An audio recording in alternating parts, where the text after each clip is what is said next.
I'm now joined by Senator Al Simpson and his former Chief of Staff, Don Hardy. Thanks for joining us. And Don, I'm going to have you start out. Tell me a little bit about this biography.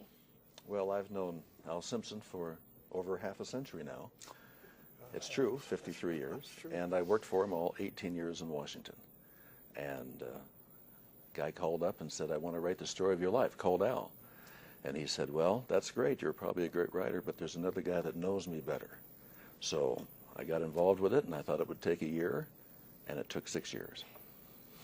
And the main point of the book is all of your journals that you said you've collected for 10 years. Is that what you said? About 10 years of diary. Of diaries. Which I've never looked at, and he went through it. Took him months. But you looked through them. You said it took you 6 years to write. Can you tell us a little bit about the process of doing something like that?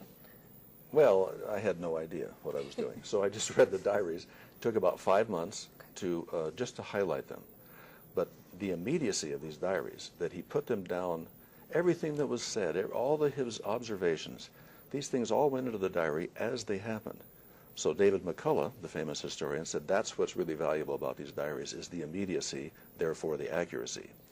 So it kind of puts the reader into these scenes where these things that are historic happened.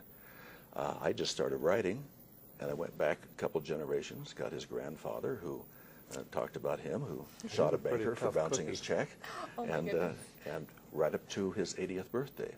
It's all in there, but the backbone are these amazing diaries. Very neat, very neat. All right, well, can you give us, okay, I have one more question for you. Can you give us a little bit of a taste of maybe a favorite part that you have, or an interesting fact of the senator that maybe, you know, people hadn't known about before? One of my favorite parts came from the diaries. And Al and Ann are having dinner in the private quarters of the White House, and it's the day before the launch of the first Gulf War. And it's a very tense time. They talk about it. They walk over to a window, and there's a vigil for peace outside in the Lafayette Park, and people are holding candles.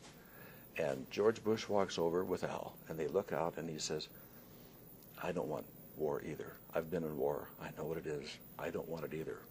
And he's almost teary. Mm-hmm. It gives you an amazing insight into the most powerful person in the world at the time, and what the thought process is when you have that level of responsibility. It was a marvelous look.